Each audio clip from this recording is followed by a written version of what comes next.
Today I am Happy Mathematics Day.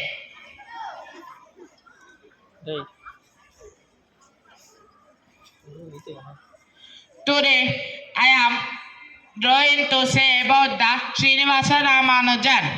Srinivas Ramanujan was the great mathematician.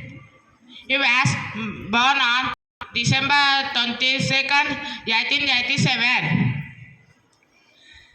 He worked on the number theory.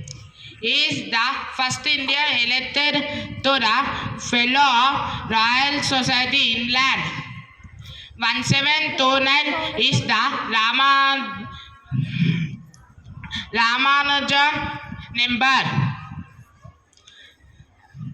Mathematics Day was celebrated on December 22nd every year on his birthday. A postal stamp was released by the Government of India in memory of Srinivasa Ramanujan in 2011. Government of India declared 2012 as Maths Year.